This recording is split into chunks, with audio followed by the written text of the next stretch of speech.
sama Bapak Sofyan pribadi.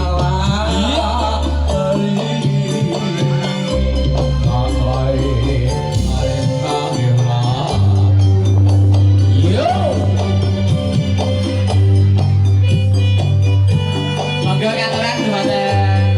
keluarga Pak Amboyo putra ingkang wijen Suradan Kaliwungu ingkang badhe foto diaturi minggah sareng-sareng temanten ditenggo Pak Sofyan wonten ing inggil sareng-sareng foto. Iya.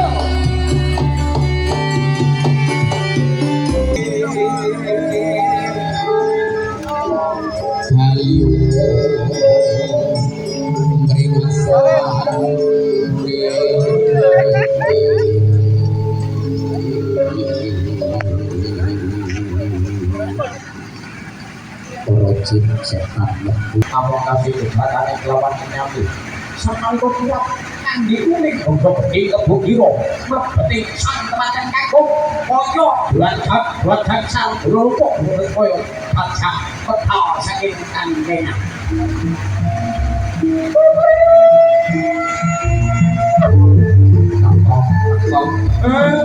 petek jago orang cari petek jago malah lumampah lanjut nindake ingkang suku tengen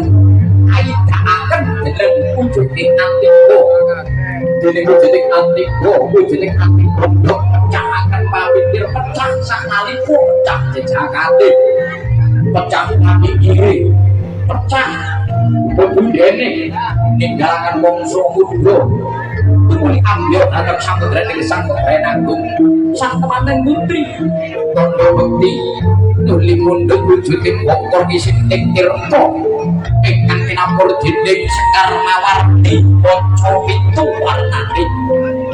tumuli kabasraken dhateng suku sedayanipun paripurna lajeng sang temanten kagem anjunjung derajat lira sang temanten putri Yuli anteng dinanteng bondo bianeki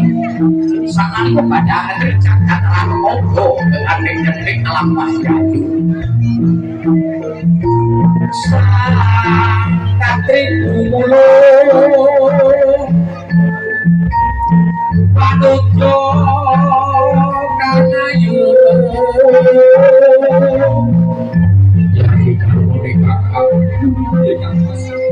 gini-gini dereng lampai kakak yoyayi kakek tipu jatane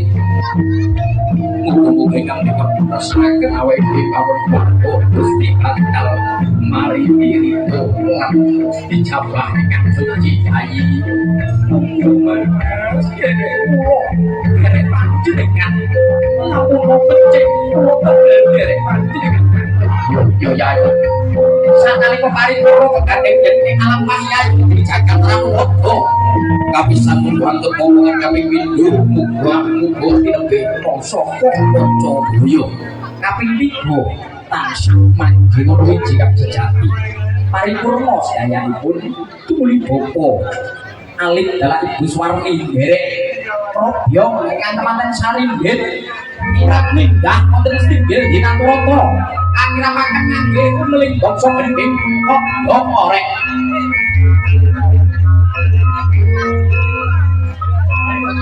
Wanutya yungambararum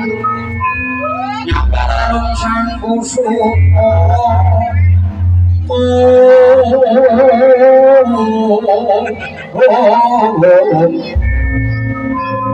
anakku doat pacarku wong bagus anakku wong ayu bagus ini derek no lampai kang ropo tak terke sira marpal kamu kursi kamar bento tak hadeke rojo lawan ratu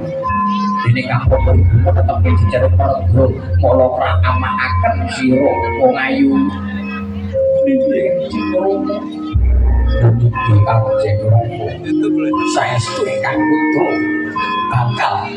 manut apa kang dados parang dikandhong kang ropo sanalika sampun paripurna kalpasaken wujuding sindur awarna abrit tegese sindur slendang abrit abang petak putih kaya siji kerantengan nggih ketrengatan dedusan. Paripurna lajeng ngrama menggah nglampahi timbang bobot katresnan. Timbang mangkul bobot katresnan tegese yen Rama mangku padha bobot katresnan yen Rama ora bakal banjir di mangilat dan itu anak mantu anake dhewe bakal dipagangke. Sampun yoni kuno iki Rama Bune Saksenana ya bune iki maneh kula tansah sek paripurna lajeng Rama alih lan Ibu Swarni tetapi jejak kerja nunggih kelanggangan ya tancep jero lampahe tancep jero tegese tancep lungguh jero pamikiring lungguh pamikirmu apa surasamu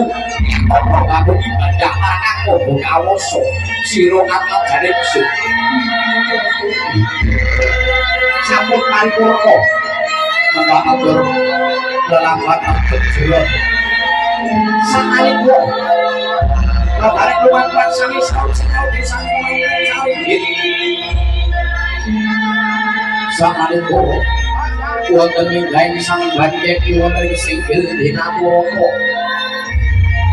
sakalipun gatakaken mudening titah ingkang saged dipun dahar dening titah kanggo sarana nginipun bangun keluarga kala becik hubungan topok loro lan hanglamai sangalika katompo kasumpah dhateng astanira sang Raden Budi sauten neksa pun ayu karo kangen Kapan aku jadi gunung koyo iki aku dicek payu kacang kawang ini kawang sedaya dirampung ing pemain astone kakang yayi kula sira mapani ati legawani sira iki kang maksudku iya yayi wong yayi opo kang iso miting begitu bukan cuma sesembah loko bebek kuno koyo yo lik tak tompo ulo muga-muga kuno koyo iki besok kapan kowe tau tak weleh langsung betul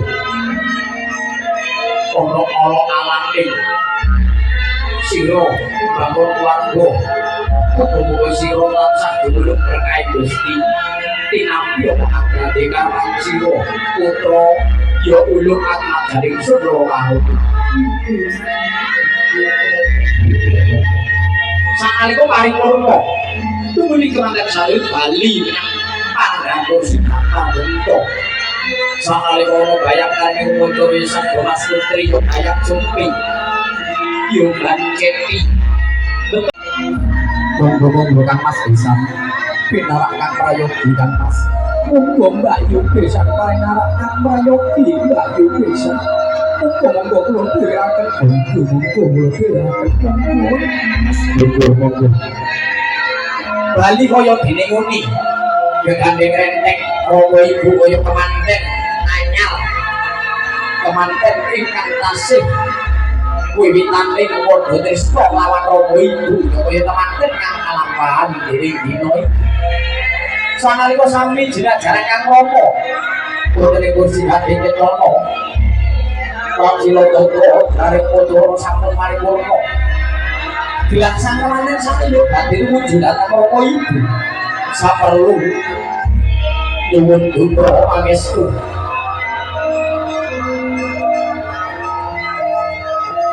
sanalika sirep pokokso lukonoto gedhe wijeng kalajengna inggih menika gedhe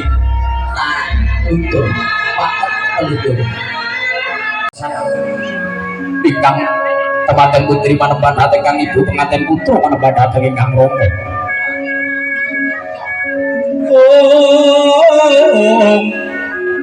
sorong-sorong tiwek karo kingkir penyo kang ilang memanis wadananira kula ditarahayu kudu pangestu restu ambil yang kang matakan kula ing bangun keluarga sangka kula ibu iki anak Tuhan tarane yo wis tak tungake yo muga-muga sira bangun keluarga tansah dikato kalangke lan berkah Gusti iling-iling ono yen mung wis mati bangun keluarga kuwi kudu bisa mandiri ing pribadi aja lali marang Gusti yo ulo mirana ati nopo sebab aku kudu ulo ati iki jaya kudu mawis kudu romo iya yer anakmu ate sak dilaki eling-eling yo ker dadi wong lanang kuwi iso iso tanggung jawab lawan karmo lahir lan batine aja nganti tidak sorasamu niato ibadah marang Maha Kawasa sira bangun warga berkah